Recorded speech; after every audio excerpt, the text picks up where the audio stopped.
Hello, welcome. My friend Renee and I made this series about Homeschooling 101 to just help people with some of the basics of homeschooling.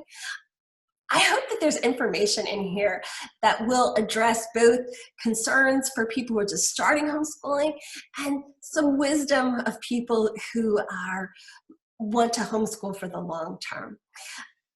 We hope that this series is a little different than a lot of things that you run into about homeschooling. It would have been really easy to just make a list where we said, here's 10 things, but it's hard to know the context of that. And so our hope here is that by going into depth about a variety of things, you'll really start to have a little bit more of a feel of how homeschooling can look. In case you didn't read the intro, I've been homeschooling for almost 25 years and Renee for 15. We have large families and our children have done really well. We brag a lot in the intro. You can hear it all there. But this experience has given us some unique insights that we think can really help you.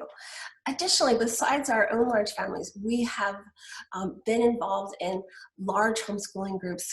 I ran for 13 years, and Renee is now running one that's about 200 people consortium.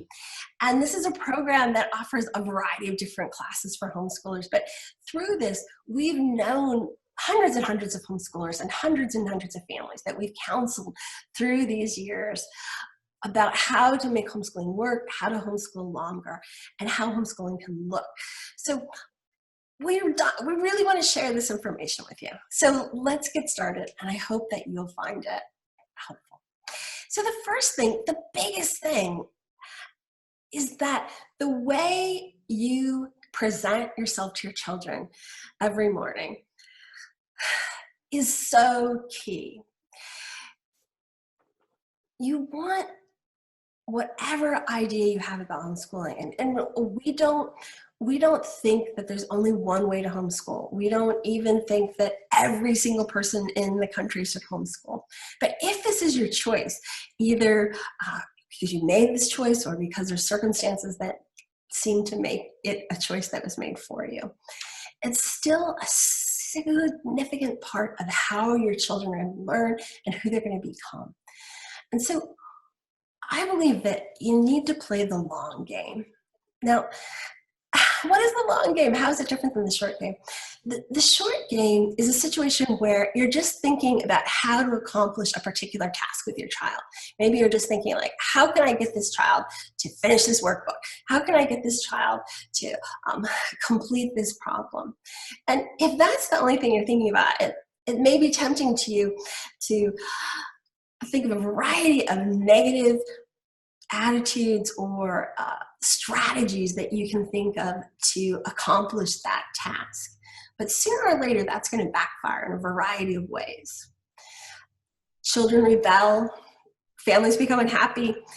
The long game is building up this atmosphere of love, respect, forgiveness in your home that makes learning together a joy.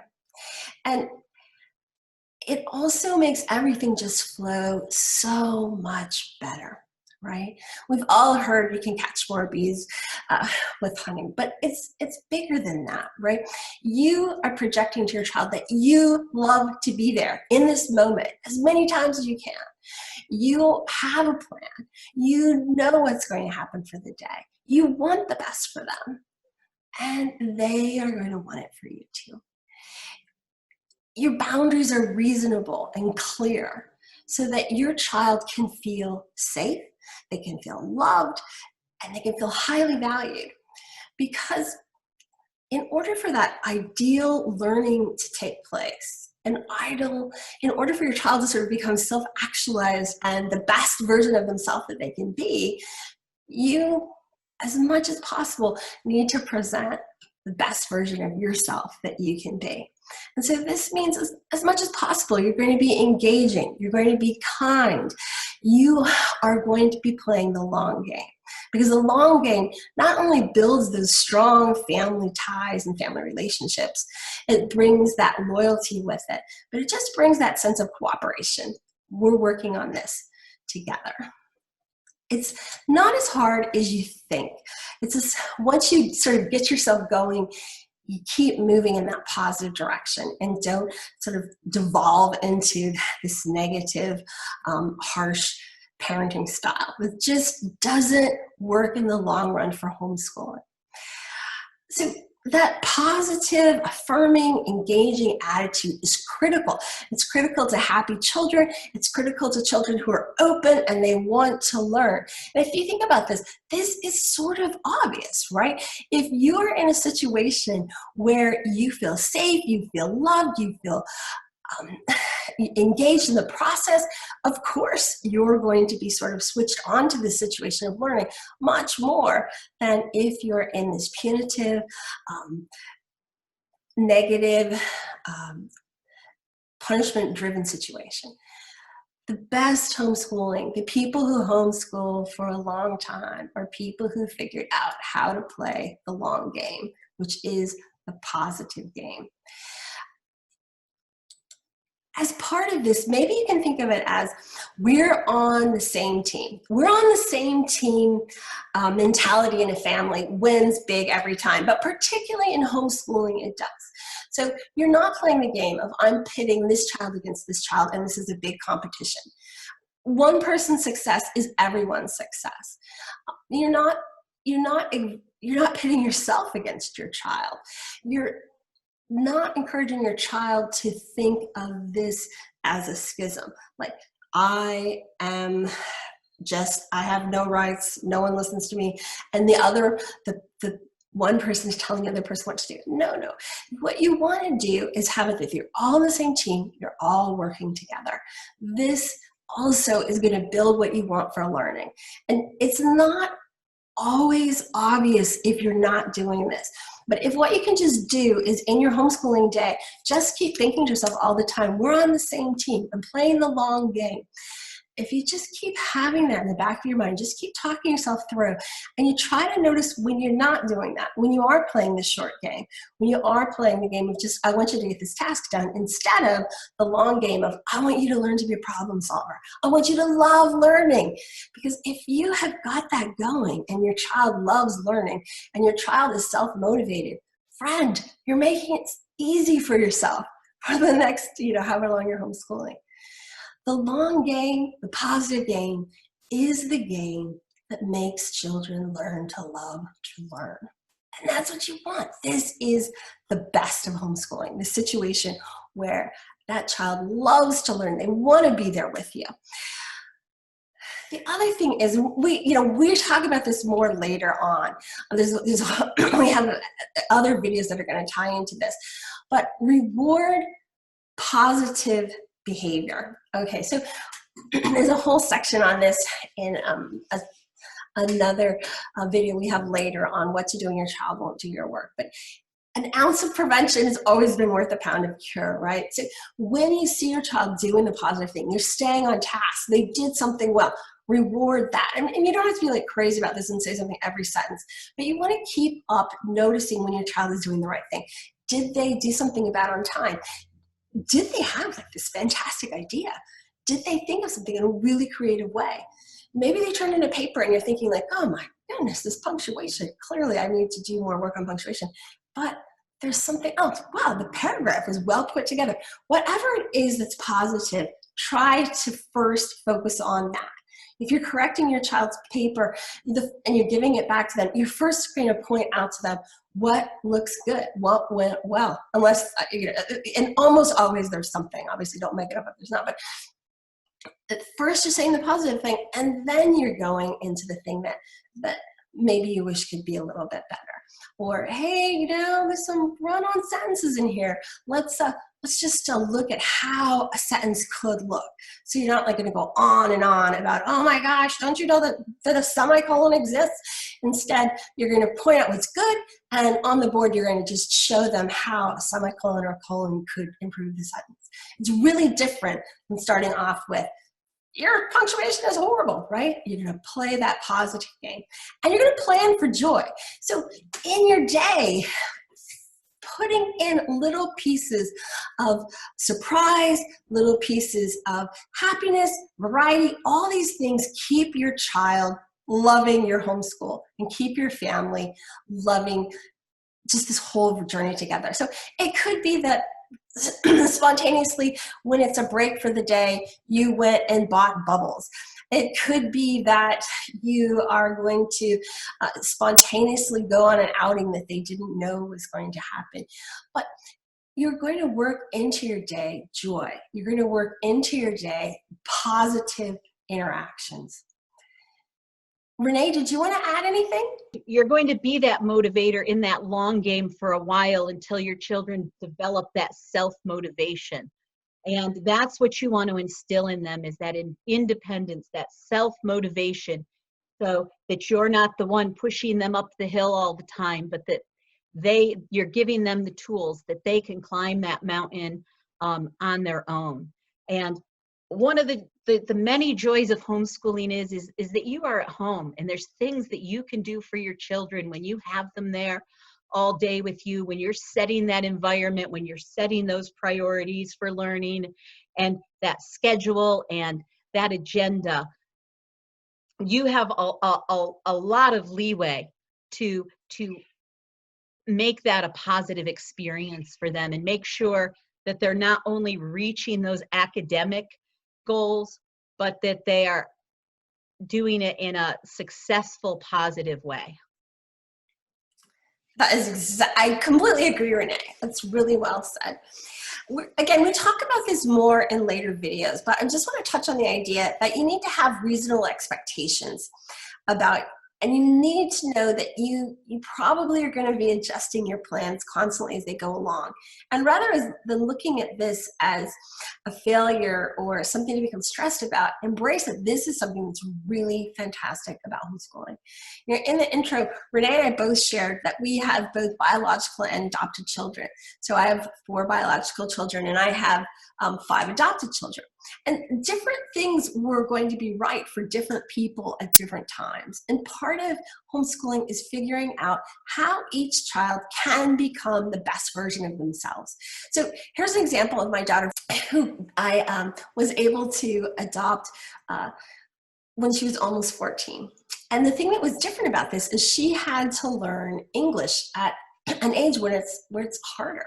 So after trying all the things that were within our sort of book of ideas, hiring tutors and some online classes, some classes at consortium, it became clear to me that there was still a need for her to have more instruction in English as a second language. And so I adjusted, and I looked around, and I was able to find very reasonably priced English as a second language classes at night at SUNY Albany. Actually has an amazing program there.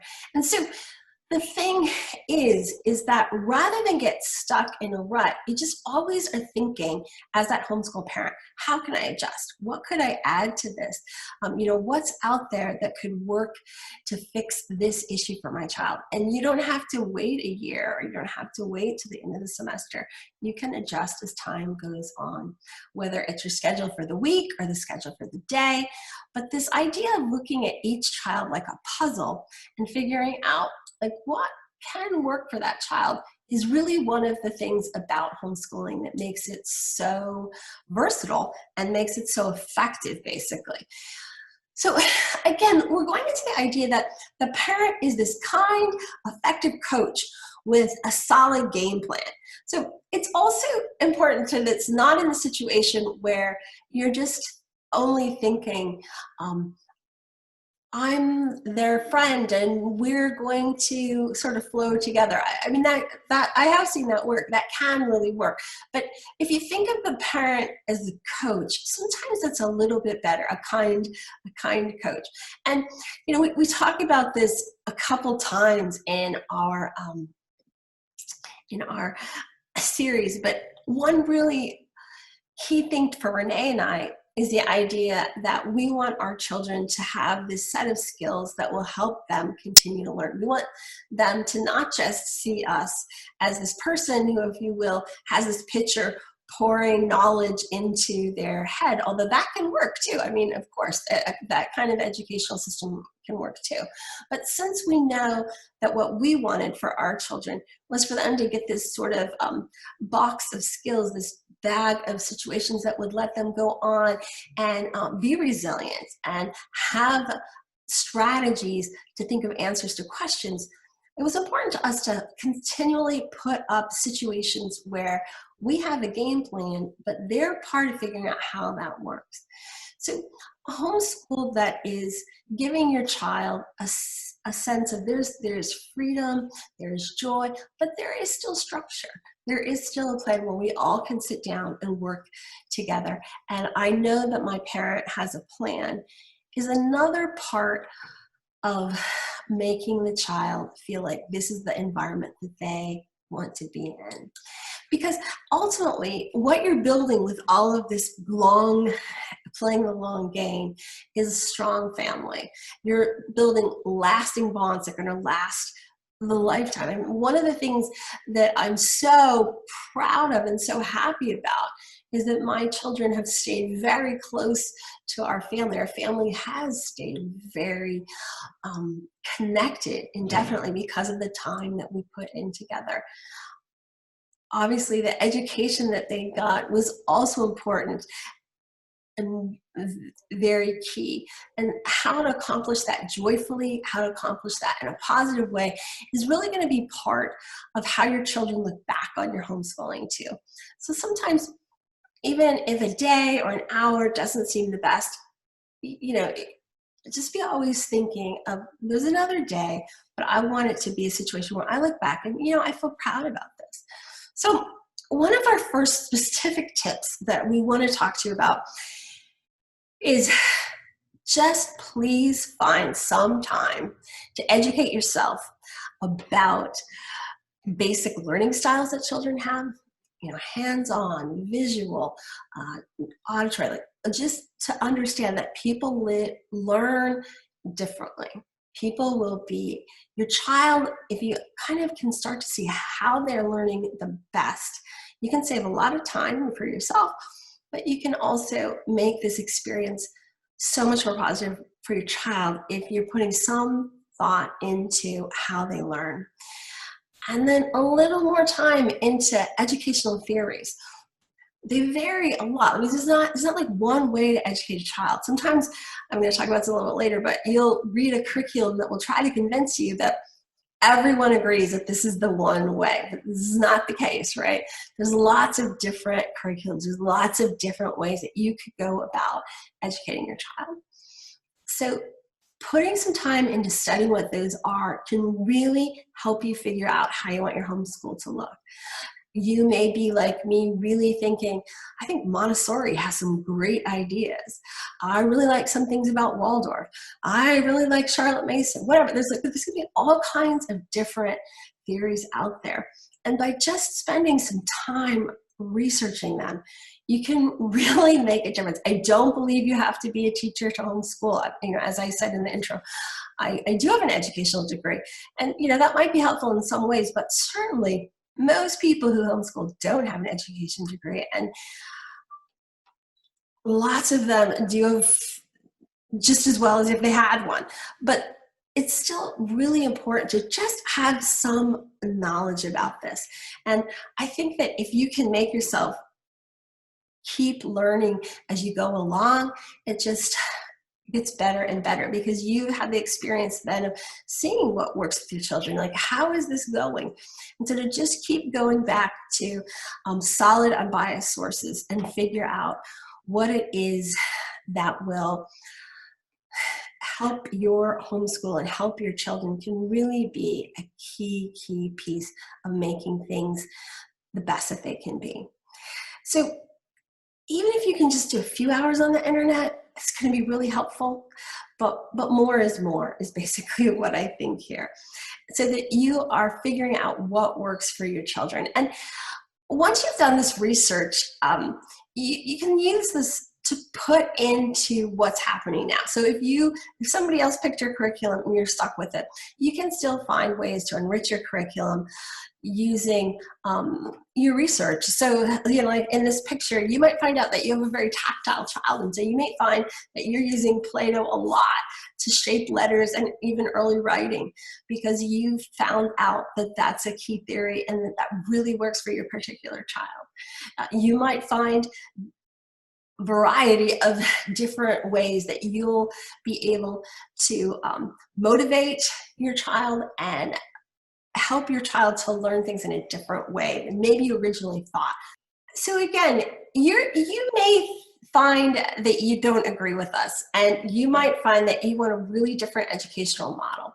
But if you decide that you want to think about education for your child, not as that pitcher that's getting poured into their head, but of knowledge, of fabulous knowledge, but instead of instilling those skills, a lot of people find that this is also a really joyful way to learn. And here's a picture of my little darling second to youngest child.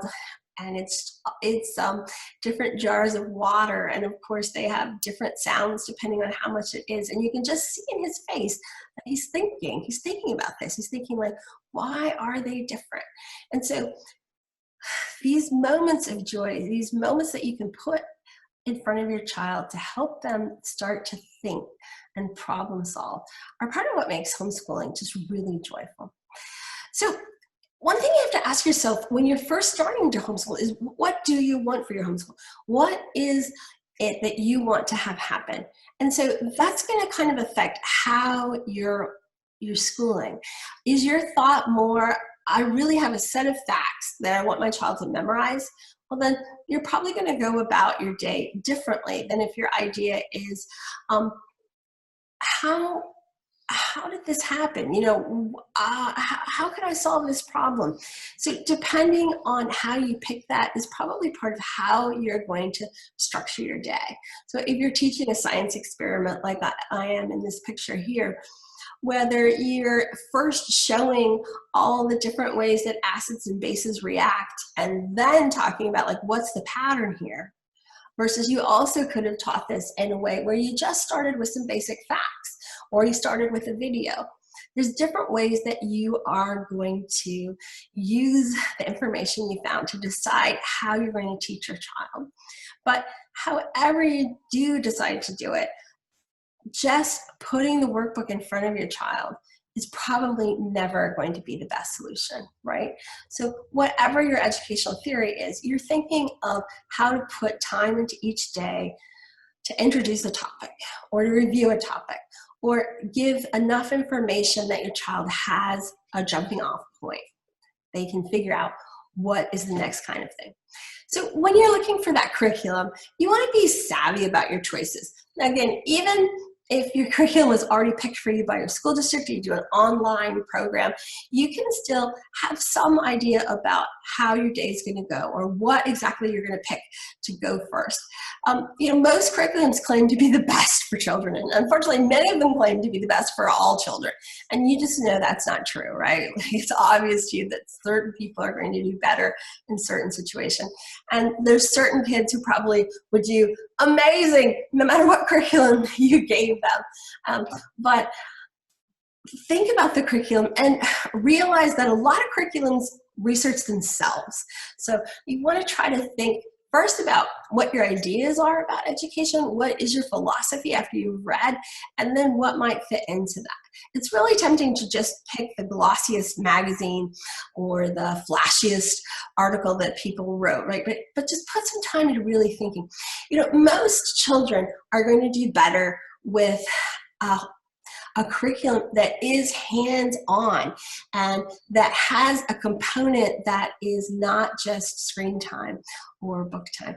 Even when children get quite a bit older, incorporating some of those projects into their schooling, whether it's science experiments or art or whatever, keeping that hands-on situation is really important. This is a picture of my children in early high school, and they are doing a really in-depth it's actually correct for the topography of where we lived at the time. So they've got the lake in there. It's all done to scale of where the streets are, where the hills are. So you can figure out like that. They had to do math.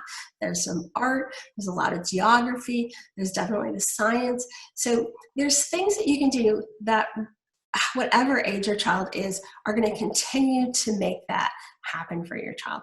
And the joy and variety that brings to your child is really key in keeping your homeschooling fresh and keeping your child wanting to come back for more. Again, it's not like you have to have a project every day of their life, but some piece of it that is different is really amazing for them, right? It's the part that makes them think like, wow, this is great. Okay, so the other thing is a really big thing is having a plan for the day. I think a lot of people imagine that they're going to homeschool in such a way that it'll just sort of organically occur. But even people who are long-term unschoolers will really tell you that having a general idea of what's going to happen is key to making the day joyful. So whether you just have a list of what's going to happen for your child for the day, or you have a really particular specific times that this is going to happen, this is going to happen, this is going to happen, it's very comforting for the child to know what's going to happen. And by having this schedule, and scheduling is so important that we have a whole section on scheduling. I mean, scheduling is really key to make sure so many things go right in your day and your day can have joy. But if your child has a list that tells them specifically what they're going to have to accomplish for the day, even if something happens where you have to go in the other room for a little while, your child has the ability to keep going on their list if they have to. But also, they can cross it off as they go along. They know, what is going to happen in that day and how it's going to happen. And you know what's going to happen. You know how you need to keep things moving to make sure it happens. You know how to make it that each child gets what they need. And so a little time scheduling really makes so much difference. I just can't emphasize that enough. We did a whole series, a whole video on that. So that's a really big thing to making sure your homeschooling is going to go well.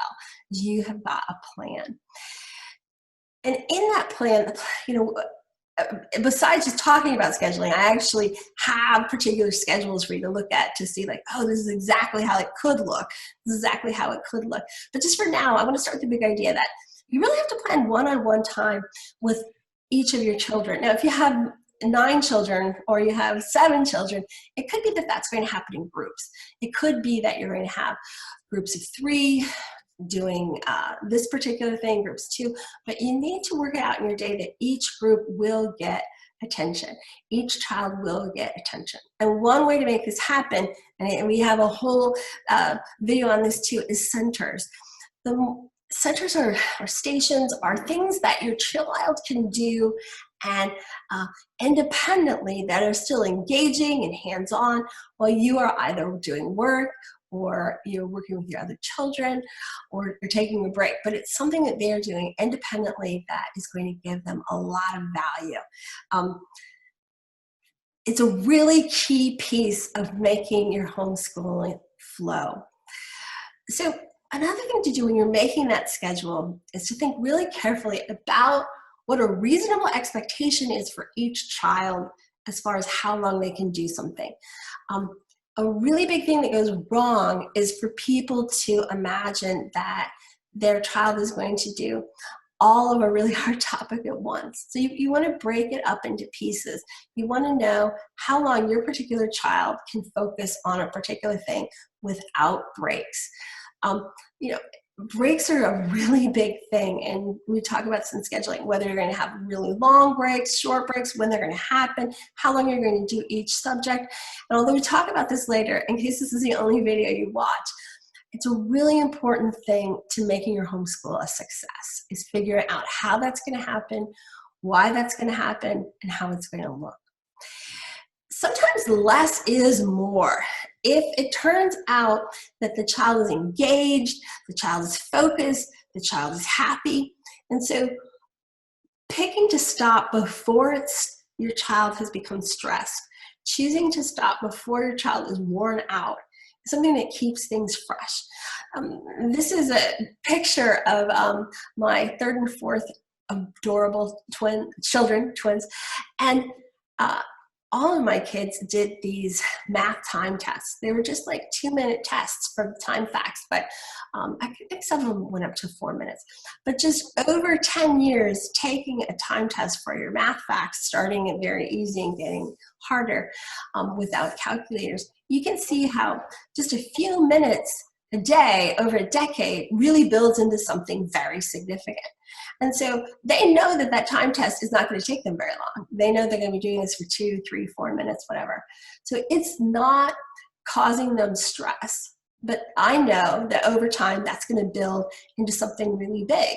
And it did. 7 out of my 9 children finished calculus, and they all finished pre-calculus. So the thing is that you don't have to think that you have to load this huge burden of things on your child for it to happen.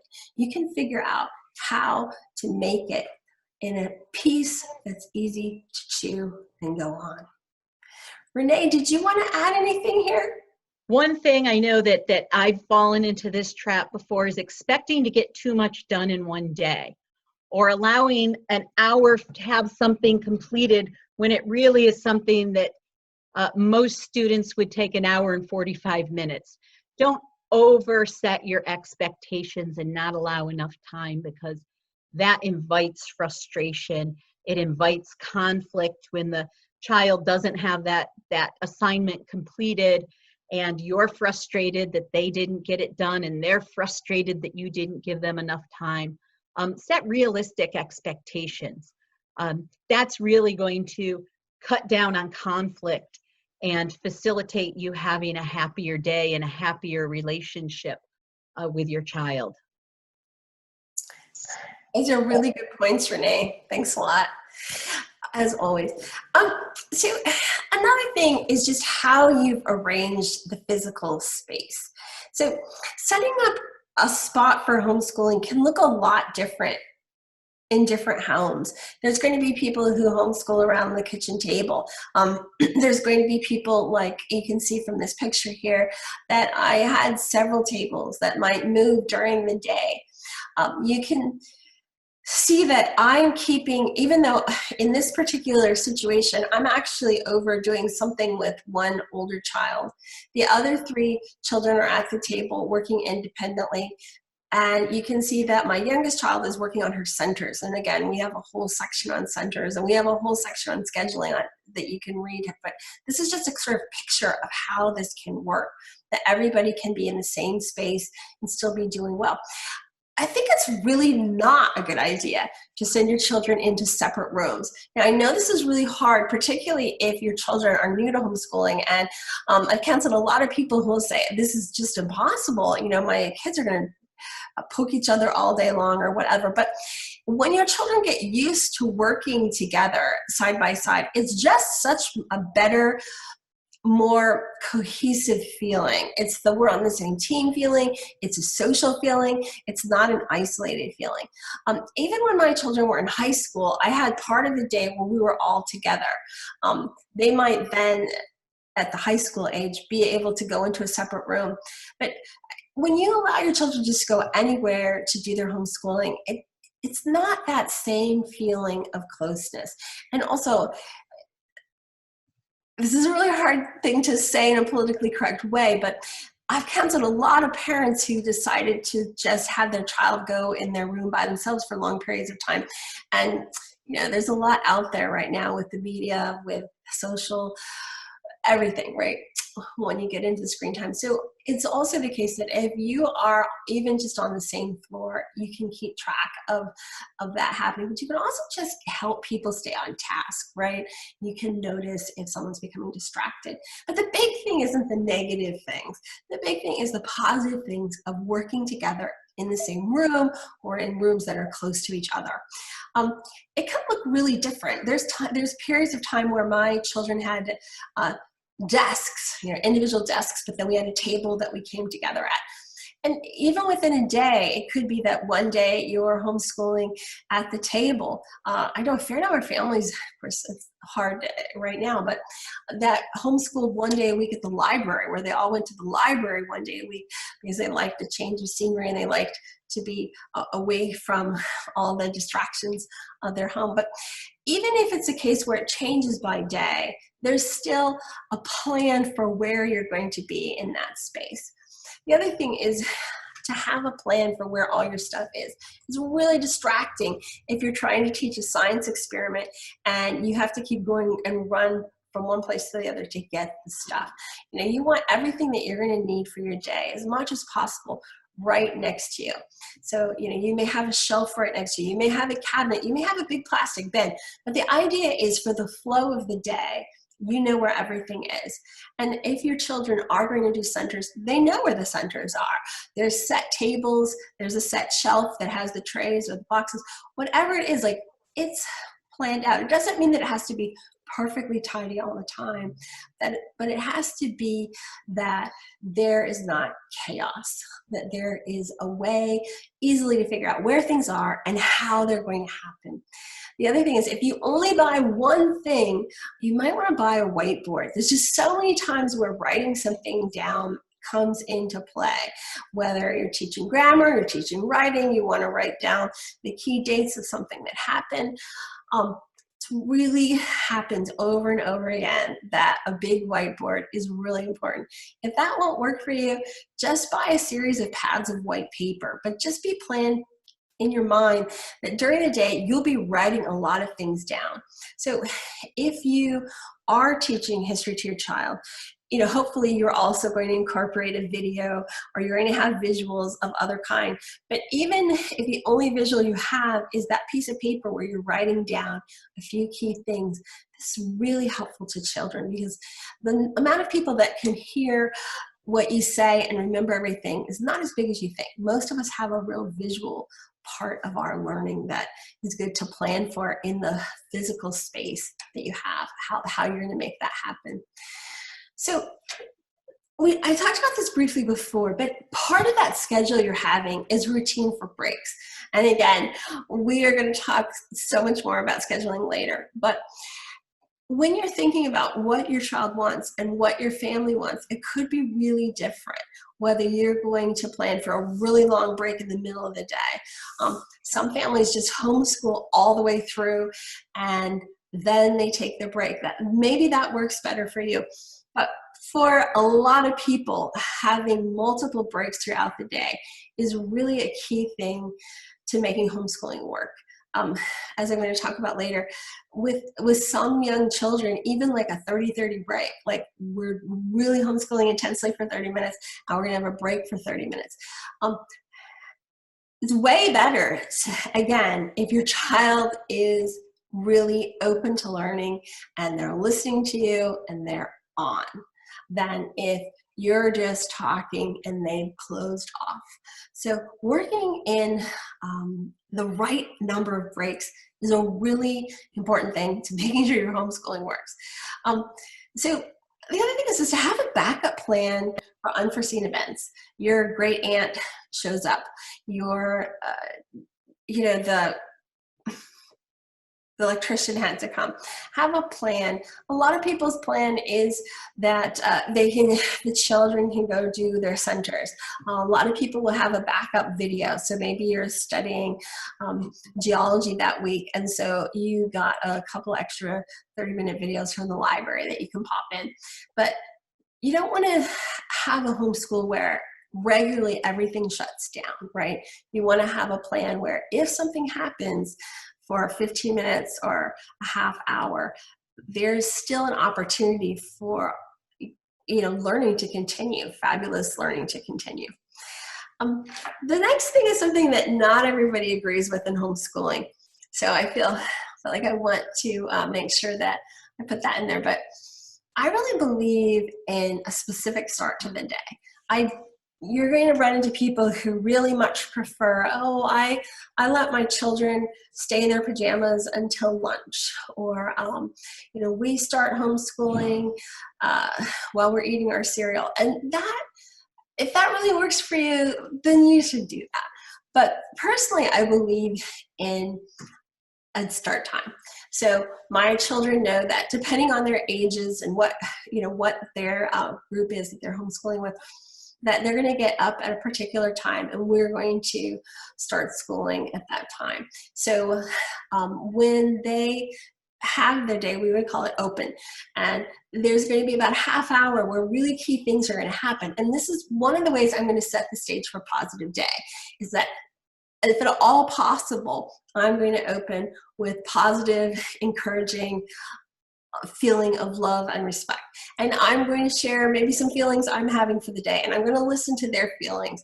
And we're going to just like a little mental health check. Does anybody have something lingering from yesterday we have to talk about? Because of course, in my opinion, you're going to be open to learning the best if you're emotionally in that place and you're ready to go. That doesn't mean that I would welcome my child venting for a half hour. That isn't it. But if there's a little something to clear up, we would do it then. If they're young, we might do the calendar.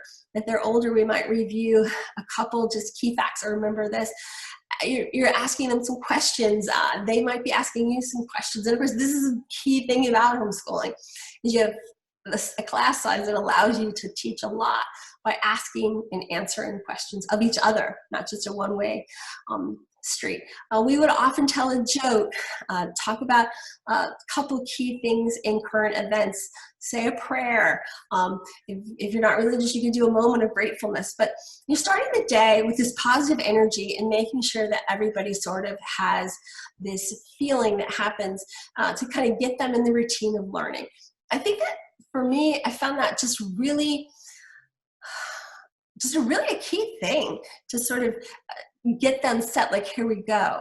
Just like different people will have a bedtime routine or whatever. Somehow that just kind of got us all ready, like, this is what's going to happen. This is the day of learning. Again, not everybody agrees with me about this, so this is just my particular thought. But I felt like that was a really key time in the day. It's also when we would look at their schedules. So I had each of my children have a schedule for each day and a list of certain things, like you're going to do these centers, you're going to have these choices, you're going to do your free reading. This is all your things that you can go through and cross off as we go through it, and you know what's happening in that day. Some people don't like that either. Some people have a feeling like it would be better to have that written out on the board, or that each of these things happens as a group. But these are just, again, these are just ideas to help you figure it out.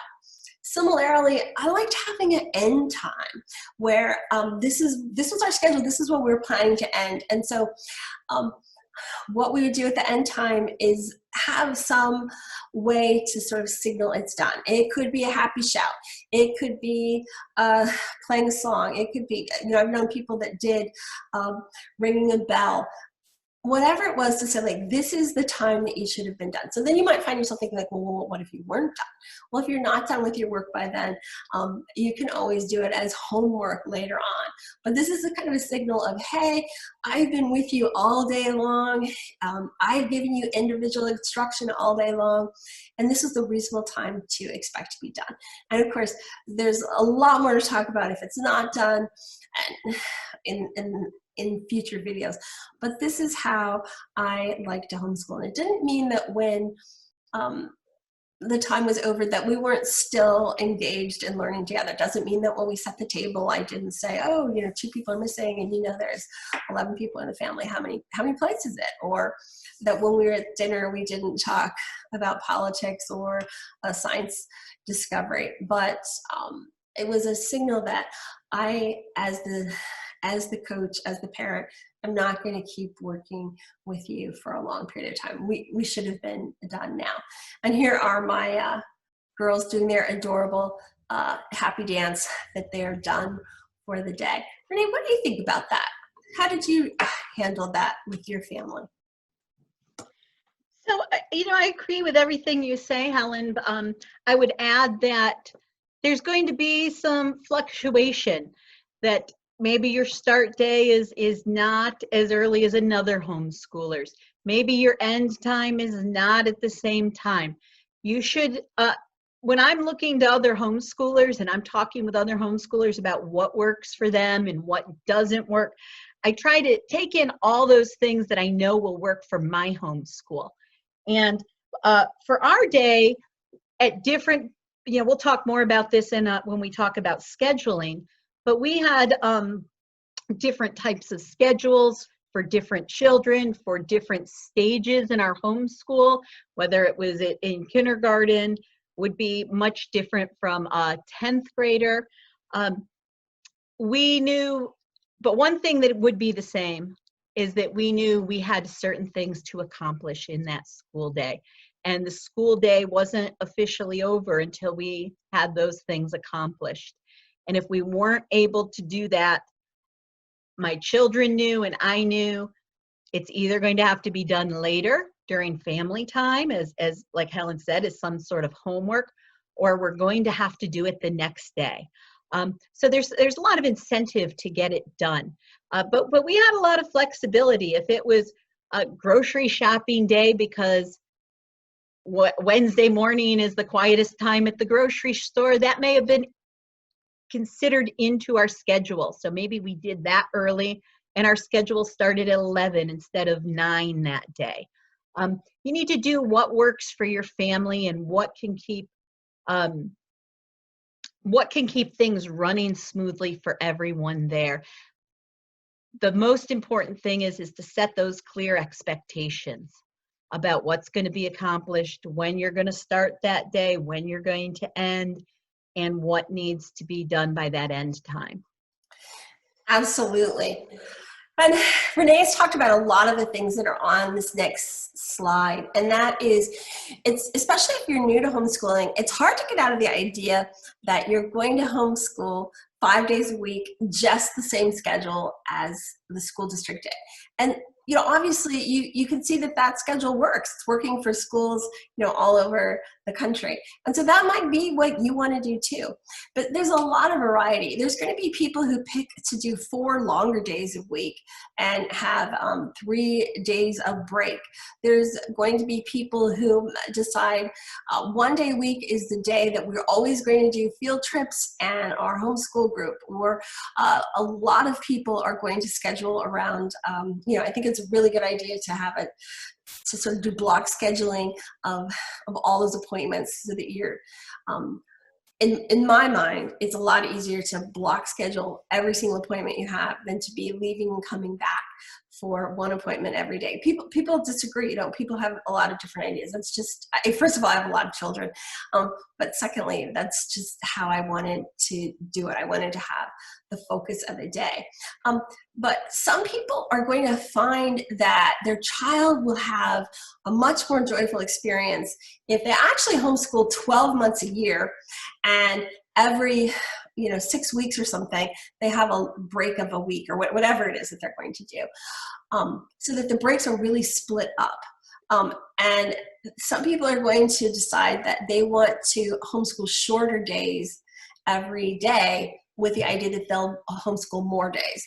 Many of us with the homeschool with a schedule, like I was mentioning, if a child stays on task and it works out for them, then theoretically they're done on day X. But if that didn't work out, then they know that they'll be working on one or more topics farther through the summer. You are in charge of that schedule. You have a huge amount of freedom as a homeschooler to figure out how you're going to make that work for your child. And this is a way that you can really maximize the amount of joyful learning your child has, depending on what works for them, their attention span, how they learn. It's just really up to you. So even what time you're going to school. There's people who have only teenagers who are going to choose to start schooling much later in the day. I had 7 kids who were really pretty happy to get up and get going early, but my younger 2 started much later in the day than the others. It just seemed to be the clock they were on. And that's true of a lot of teenagers. So whether you start early in the morning or you start at noon, or even there's a fair number of homeschoolers that do a lot of their homeschooling once a particular parent comes home to do it in the evening, you can really work with that to see how you can sort of tweak it and make it really go well for you. So I liked having with my first set of children, my first 6 children, really enjoyed having a long break in the middle of the day, because then we could go on adventures then, for example. But that's not what's going to be something that everybody wants to do. But the other thing that is a really big piece of how Renee and I believe in homeschooling is the many voices way of homeschooling. So it's really a myth that homeschoolers stay home every day. It's interesting to me how many people really believe that to be true, and yet Renee and I don't think either of us knows anybody that stays home every day. I'm sure there's a homeschooler somewhere in the world, but virtually all homeschoolers take online classes. They take a million field trips. They are involved in different things in the community. And a very, very, very key piece of homeschooling is a day for the homeschool group, where certain subjects are going to be taught by different people, whether it's a sort of cooperative situation, a situation where some of the teachers are paid. This is a really key piece of it. But to get the most out of homeschooling, most people feel that including the most voices possible is sort of the obvious thing to do. This also brings your child that variety that seems to be so important for a joyful experience. There's so many different ways that you can incorporate, the many voices into your homeschooling. Big thing that everybody does, of course, is our homeschool group, but there's a lot of volunteer opportunities. So many homeschoolers, including my children, spend a lot of time on their volunteer work. And, I'm sure that I could talk about that for a whole session, but this is a way to really experience some different things in your life on a very personal level. There's visits to experts in their field. There's field trips. There's tutors. Most homeschoolers have some topic that, whether they, maybe not when their children are young, but as their children get older, that they're going to hire a tutor, or they're going to trade work between each other, or they're going to use videos of tutors. You're going to see homeschoolers doing lots of outside classes, free concerts, trips to the museum, political events. There's so many different ways that homeschoolers find to bring in the different voices. It's such a rich world out there. There's so many possibilities. And again, these are ways that you find yourself learning joyfully with your family. One of the key things that my children remember is having people from different countries over for dinner, and it works better if you do it more than once. Like if you do it for a series of time where your kids can really learn, like, what would it be like to grow up in that country, or to be living in that country still?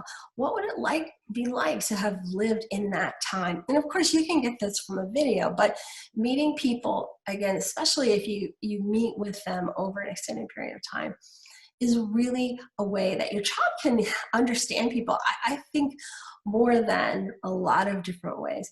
But that many voices is something that not everybody sort of understands initially about homeschooling, but once you get into it, you realize that this is just part of the fabric of what we've been weaving together as homeschooling for decades. Renee, what do you want to say?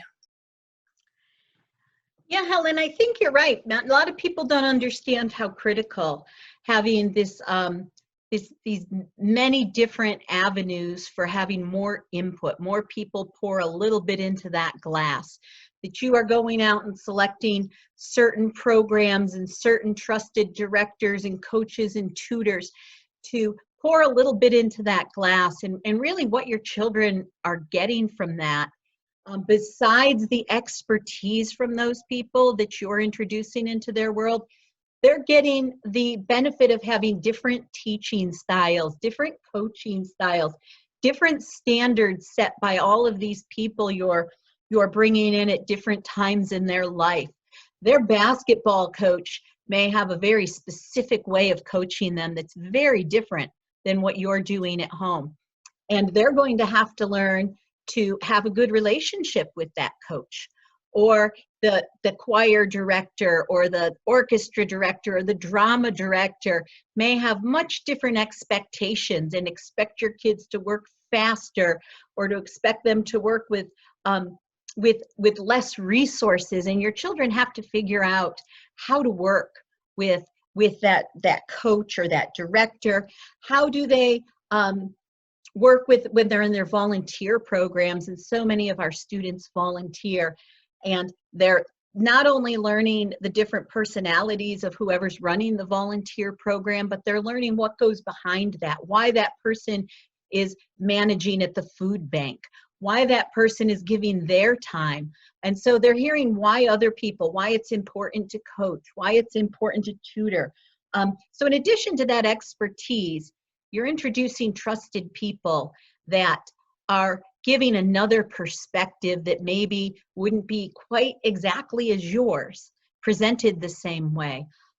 Going to library presentations. And as a homeschooler, is just another point, the library is a great place, and the people at the library are there to help your children learn. They want to introduce them to great books, but they also bring in a lot of speakers at most libraries that you can go and hear different talks on different topics. And the same with the museum. So as a homeschooler, we are always pulling every resource that we're able to. And many of these things are free. You don't need to pay for the presentation at the library. You can go down and hear a talk on a specific topic. So there are lots of ways when you're pooling your resources to have a coach or an art teacher. These are ways that can be very affordable and very effective in developing who your child is and how they relate when they go out into college and have different professors, and when they go and have their first part-time job and have a real boss. They've already learned to interact and to take instruction from so many different types of people because you have been active in making sure they had access to those many different types of people. I completely agree, Renee. And again, it's easy to make this rich experience and add that variety and that, spice to your homeschooling when you're thinking of it as a many voices idea. And part of many voices kind of goes into also figuring out how you can combine more than one topic. So here's some pictures of my the first homeschooling group that my children were in, that was in my house, and it just, these children are just still so dear to me. And so you can see here that they're all direct step like Egyptians. Well, before that happened, they probably went to a museum. They did go to a museum about Egypt, and they saw an expert talk about that at a different thing. They watched videos. They spoke with someone who had lived recently in Egypt. They've had all different ways of learning about Egypt. And then here you can see they're dressing up as people from different, I think the sort of castes of Egypt at the time. And they are going to each give a presentation, an oral presentation to each other. And so you can see that this experience of incorporating many voices and different ways of learning adds to this real richness that homeschooling can provide, because you are sort of this master organizer coach that has been able to put these things together for them. And even though they might all be doing part of it together, of course, you can arrange it so that the younger children are doing something, significantly different than the older children, because part of the great thing about a homeschool group is you've got more than one mom there to be or sometimes it's dad. In this particular homeschool group, one of them was the dad. Here you can see it again for Greece, and there's a Dutch day. So there's the whole thing where what you're doing is you're taking these many voices, you're taking these many different opportunities, many different people, so that they can really understand something in more than a surfacey way. If you've gone to the art museum and you've seen some work by the Dutch masters, and you've gone to the Holland Village to see it, like, everything really comes together in a different way. And this is part of what homeschooling at its best can do. There's these layers of things that can come together, and a different kind of knowledge can emerge, because you can connect things to books that you were reading at home, and a book that maybe you read 2 years ago. You can connect it to in your own way by asking your child questions about, like, how does this connect to World War II and what happened there? There's just so many ways that your child can get this sort of excellent understanding of how things come together, making use of, besides yourself, other resources, the many voices technique. Another part of many voices I just want to emphasize is most homeschoolers have different things that they don't teach themselves. Particularly higher level math is something that people will use a tutor or online program for. But sometimes it's things you didn't even think of, and it might not be as much as you imagine. So we had a chess teacher for about a year. He was a local person who was passionate about chess. It wasn't his main job, but he brought his kids over, and for not really that much money, he was able to really elevate our children's chess game. And our children play chess way better than my husband and I do, because they had somebody who really knew the game. And of course, reading and doing it on the screen also works, but there's something really different about having somebody in real time talking you through a new skill, whatever it might be. So we've touched on this briefly before, but one way to insert variety is through centers and projects. And so I'm not going to talk too much about that now, because we talk so much about it later, but if you don't watch anything else, just really think about how you can add that to make sure that your child is really having the variety that keeps everything fresh.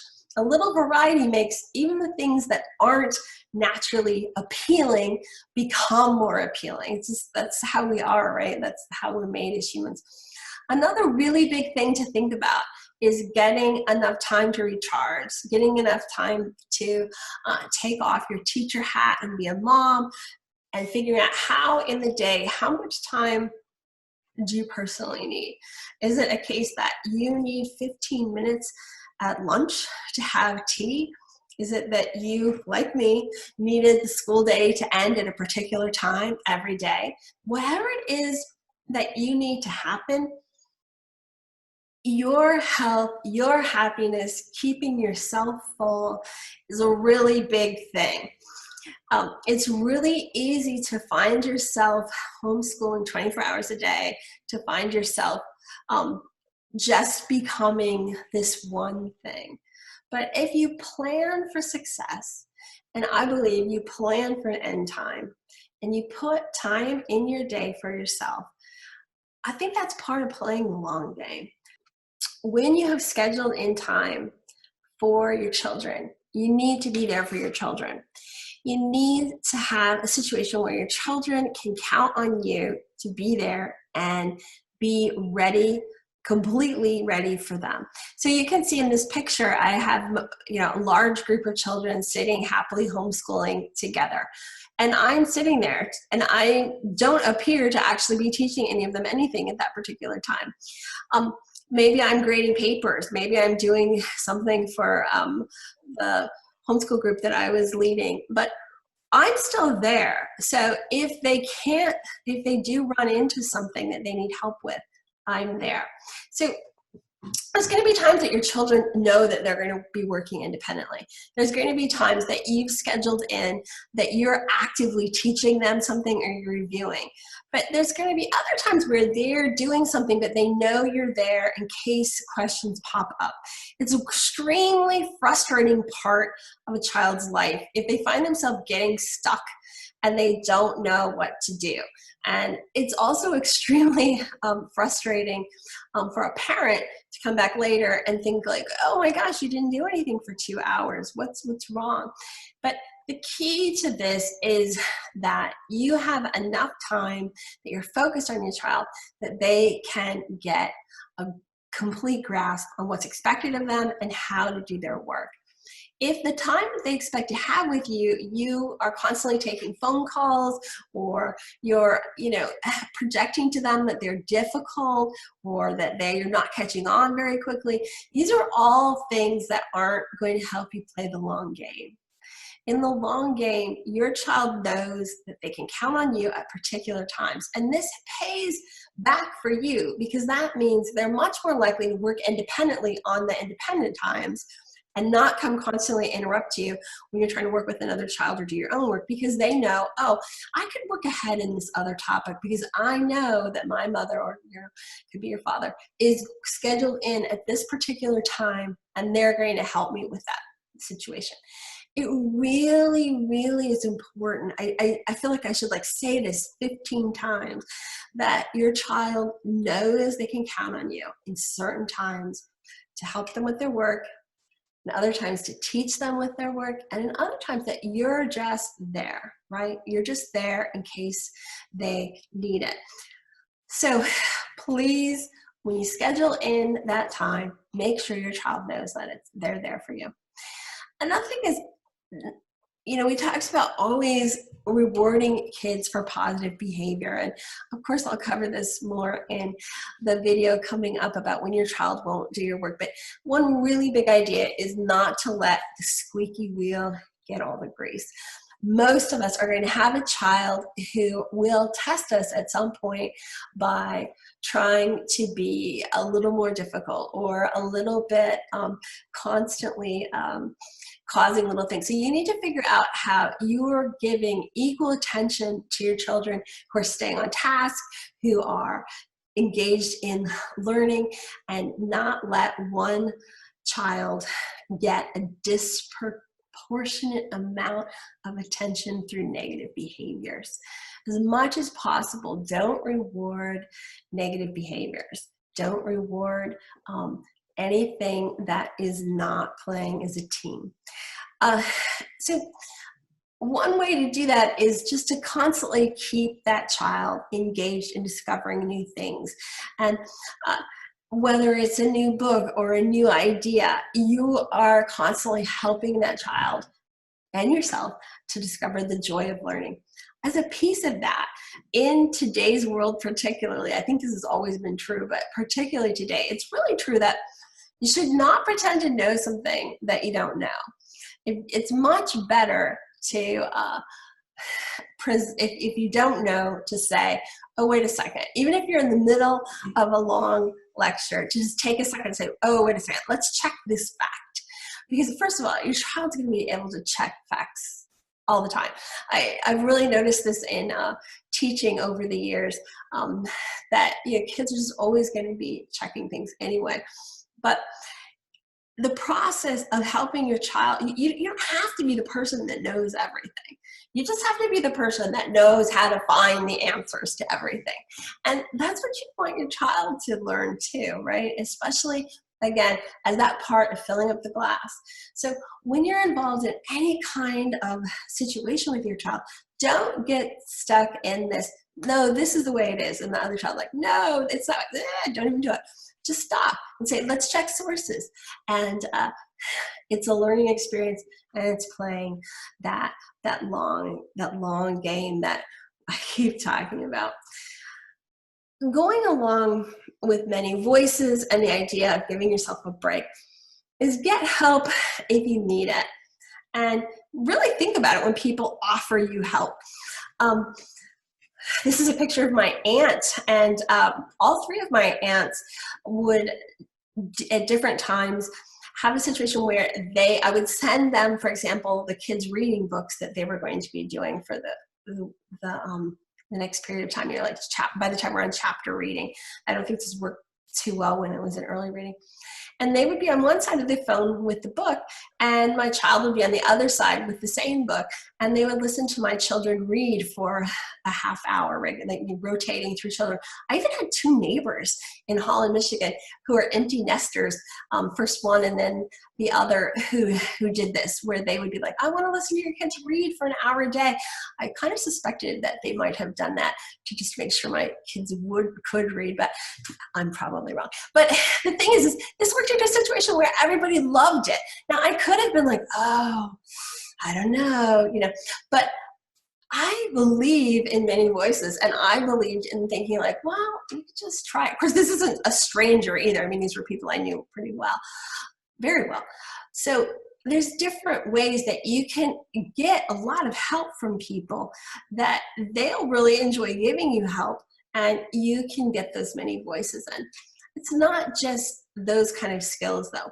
If you feel like your child needs help with speech therapy, if your child needs counseling, if your child needs a reading specialist, I mean, there's going to be times when you're probably going to need help with something.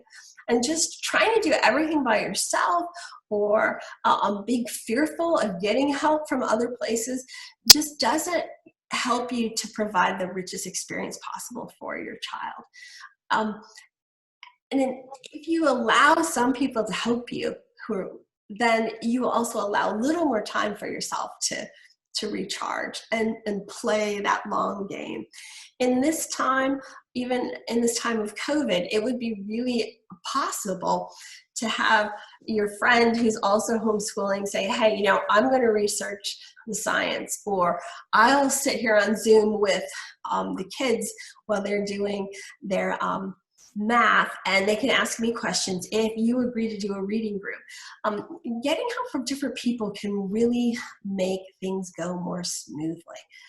What do you think, Renee? I completely agree. As homeschoolers, you don't want to dig your heels in and say, I can do it all by myself.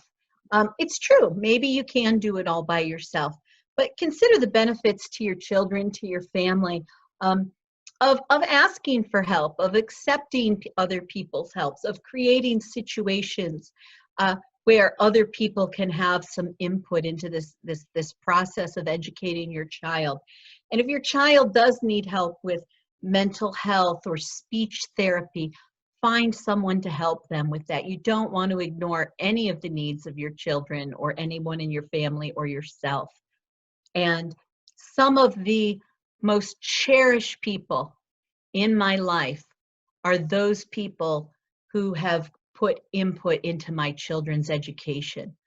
Those coaches, those special teachers at the homeschool group, those friends who've offered to help and have gone above what you would expect a friend to do, because they're interested in, they're people that and they're making an investment in your children.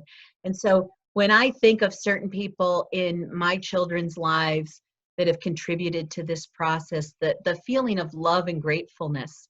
And my personality is not the type of personality where I like to ask for help. I like to do it all myself. But you have to consider the benefits to your children and those people out there, even if it is just listening to your children read. There's no special expertise. It's just a time investment and an investment of patience and kindness towards your children. And you'll find that there are probably a lot of people in your life that are willing to make a half hour a week to do something like that for you. And you'll probably find other people, especially now, as Helen said, in this situation with stay-at-home orders and this COVID situation, other people that are in the same boat that you're in. And they're looking to trade off on some of the responsibilities and give each other a break and create that variety for children. So I agree completely, Helen, and I couldn't emphasize this enough, what a benefit it's been, not only to my children, but I see over and over again to all of the children meet in the homeschool community. How grateful a parent is when they come and say, thank you for helping my child with writing. They just wouldn't, it was just such a point of frustration for us. But once you helped out with that, they've been so excited, and it turned things around for them. We can all be that person to each other. And as homeschoolers, whether you're brand new to homeschooling and maybe this wasn't your first choice, but now you're in the situation, there are people out there that you can find that want to help, and they're probably people that you trust and are close to you already. You said it so well, Renee. The other thing is, when you have those many voices, that again, that really magical thing about homeschooling, where there's so much one-on-one, just expands. So when all these different people would listen to my children read for part of the time, they would ask really different questions of my children. They would ask different reading comprehension questions. They would ask different questions about, how does this relate? And again, going back to how everybody connects, they might have a different book that they're going to recommend to my child. They might have a story about something that happened to their grandparent. All of these things add to that rich woven fabric of education that, is just going to keep your child warm forever. It's a really special thing for your child to have these people that they love put effort into them. So, again, I just want to say, play the long game, because later on, when you look back at pictures like this of my daughter, and she's thrilled because we got a little machine and we hatched eggs over a long period of time, and then here's the chickens all hatched, and eventually when they grew up, luckily they were those kind of fancy ones that other people took them for pets. And so the joy of seeing that happen, that long game, is there. It's the joy of looking back at pictures where your children are happy and you know that you have given them this experience, right? And that you've worked on it together to make it the best that it could be. So playing that positive game, playing that game of mutual respect, of love, of finding joy in your day, of bringing in many voices, of having a plan. All of these things can work together. And really, I know that it might seem like we're just saying this, but why would we? Why would we put all these time into videos unless we really believed it? We know that most people will find this a viable option. And so we ask you we hope that you'll enjoy the other videos, but even if this is the only one you listen to, please remember to play the long game, the positive game in homeschooling.